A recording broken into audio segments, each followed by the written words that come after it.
Obviously, one of the best things about freelancing is that you are in full control of your schedule and when you want to work, even where you want to work. And so for me, I've always taken advantage of that. And if I am overworked, if I want a long weekend, if I want to go on vacation, I set the schedule according to how I want it. I will not be swayed. And so when I had my baby, I took that opportunity with 2.5 blissful months off. And before, I've always bounced right back. But this one was really a long time. And I was scared. Would I actually be able to get back to my position on Fiverr? And would I actually be able to just jump right back into work? Because balanced with that freedom is also that really, really scary instability.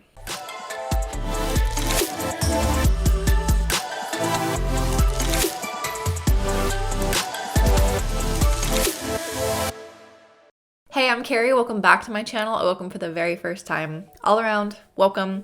I'm Carrieblogger, a career freelancer on Fiverr.com, where I've been selling as a Fiverr Pro verified copywriter for about the past 9 years. And in today's video, like I said, we are going through my strategy, my real experience of bouncing back after my 2.5-month maternity leave. But before we get into that, we have to announce this week's Blogger of the Week. And if you'd like to be the Blogger of the Week, just like Rush, all you have to do is drop a comment down below and you might get picked. So the big question is my Fiverr account back on track for last year's $140,000 annual trajectory? And am I still successfully ranking high enough kind of on Fiverr's first page of search results? That's the question. Did I bounce back and how? Short answer is kind of and yes.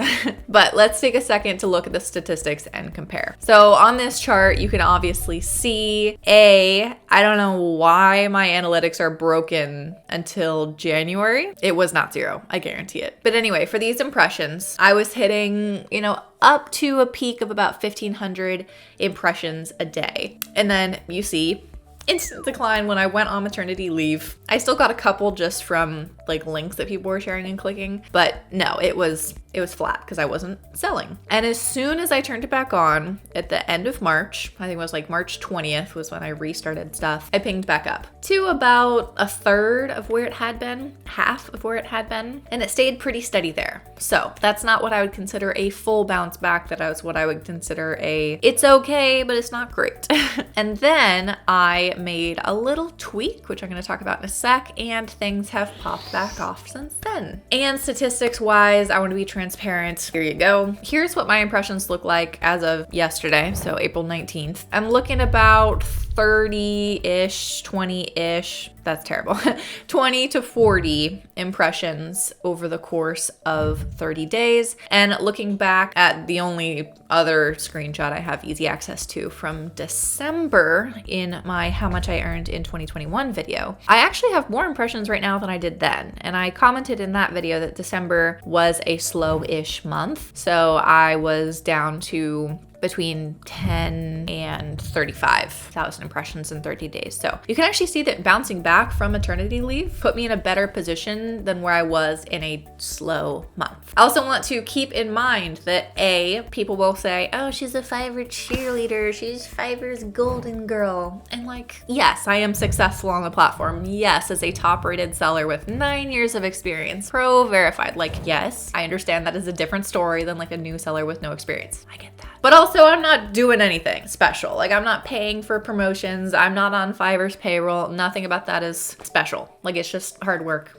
A little bit of luck, mostly hard work. Also keep in mind, number 2, that instability is super, super normal. So like, I know that the end of the month tends to be my lowest point, which makes sense in why I was about, 30 to 50% of my normal impressions because I started back up at the end of the month. I noticed that like week 2 to 3, that like sweet spot in the middle tends to be my best moment. So I missed that best moment when I got back in, and I'm just a little bit aware of how things transition over time. But first, let's take a second to talk about today's video sponsor, Xtiles. Xtiles is a freemium writing prep tool that makes it easy to gather, organize, and share content.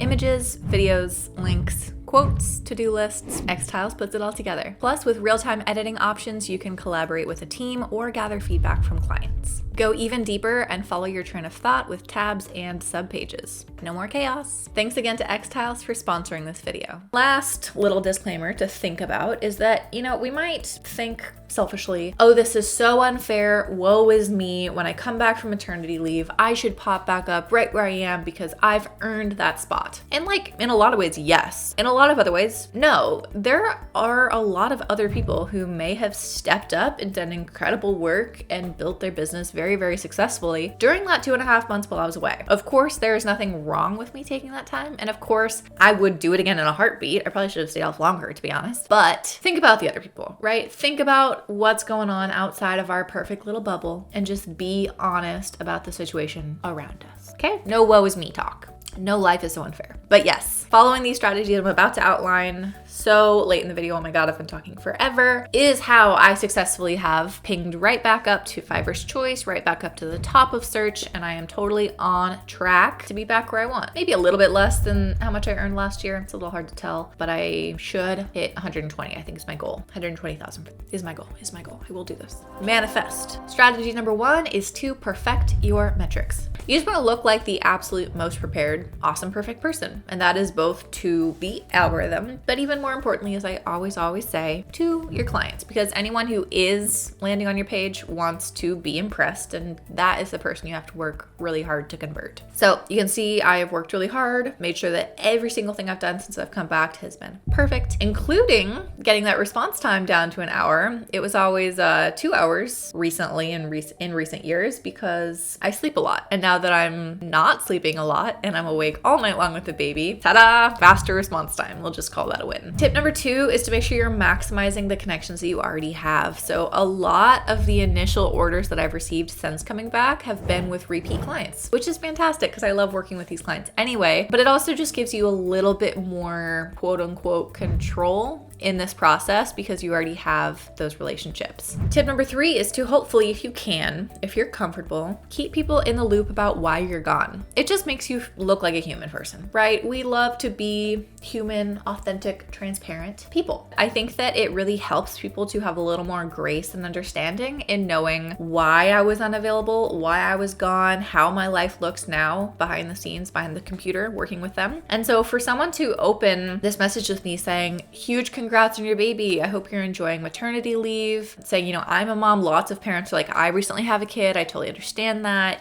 it just, emotional connection. It's always good. Tip number 4 is to try to make every single conversion count. This might seem silly, but I think that when you're getting back and going again, the platform basically just had a blank slate for my data, right? So I'm kind of starting with nothing. And so every single inbox message, it's tracking. Did that convert to a sale? In terms of them finding me as a good fit, I don't have that much data to build off of. And I really, really need to make sure that my first orders back are super successful. Next strategy is to be aware of what has changed while you are gone. So for example, Fiverr Business was about to launch their new profile pages while I was away, and buyer briefs, which I hate. Oh my gosh, I might do a video about that later. Also launched, so I needed to make sure that I was keeping up with the new features that I had missed. And the next idea is to reassess your strategy. Use this as a literal opportunity, trying to always see the positive in this experience, that when I came back and I had a fresh set of eyes to see what my profile looks like after taking some time away, I noticed that my visuals just weren't quite as clean as I wanted them to be. And I had this silly old logo that I had made myself a couple years ago, and it just didn't feel like it was serving me anymore. And now this other silly little logo that I made for myself does feel like it serves me a little bit more. As you walk back into this experience, I feel like it gives you a little bit of a fresh perspective that you might notice some things that you had just kind of gone blind to when you're in it day to day. And then rolling off of that strategy assessment is to just go ahead and make all of the improvements that you have been putting off. For example, I have had on my to-do list forever, like literal years, to update my portfolios. I talk all the time about how important it is to have a portfolio and to have relevant, awesome quality samples, and I was not totally living up to my own advice, so I finally did. I made all new samples with fresh, recent work for my website, and I finally included those as formatted PDFs on my gigs, which I've never had. I've always said to when I Never have. And I'm also using the portfolio feature on Fiverr, which I hate. I think it's bad. I don't like it, but I know that it is helpful for the platform. And it's something I should have been doing a long time ago, and I was just lazy. And now that I came back to it again with that fresh perspective, a little renewed enthusiasm, it was time to finally put in the work. And you'll notice that looking back at that impressions chart, that little dot is the day that I changed and updated my gigs. I set up the PDF, I set up the portfolio samples, I think maybe altered some of my metadata that I thought should have changed. And that is when you see that little spike and increase in my traffic. So it is super, super worth improving those things because you are working hard for your own success. And if it's not working, don't just sit back and wait for it to change. Okay. And then my last bit of advice is, if you can, enjoy it. Enjoy this time. Don't stress about needing to instantly pop back up to where you were, needing to instantly jump back into work and get just right back to the grindstone. I know that my situation is a little bit different, but I want to enjoy this time with my baby. I want to have a little more flexibility in my schedule and to ease back into things. My workload is changing, my perspective is changing, my everything is changing. And so getting to enjoy that and live in that moment with a little less work, a little more flexibility is honestly a really good thing. And the more that you can prepare for next time, prepare for that instability so that you are in a solid place to embrace it, the better. So I have always been very, very mindful about creating a financial safety net for myself. We always live beneath our means. We always are saving and being forward focused about our finances. And the more that you can do that, again, I know I'm talking from a huge position of privilege here, the better. You will be able to have that feeling of stability and calm to embrace a little bit slower upstart. All right, if you're still watching, you know you're my actual hero. Thank you so much for being here. I'm so lucky and honored and blessed. And I mean, a lot of it's hard work too, but I want to acknowledge that I am bouncing back, that I was able to enjoy maternity leave, and that this is all working out for me. And I really genuinely wish the same for you. And hey, if you like my shirt, you really can say no. Ta-da, here's the back. Check out my freelance merch. Haven't sold any in a long ass time. Might as well pitch it now. You really can say no. You really can put yourself first. You really can invest in that work-life balance because you deserve it. Make sure to check out the links in the pinned comment and description down below to lots of stuff I've got going on, including my freelance merch. And remember, you are worth so much more than your workload. Let's get back to work.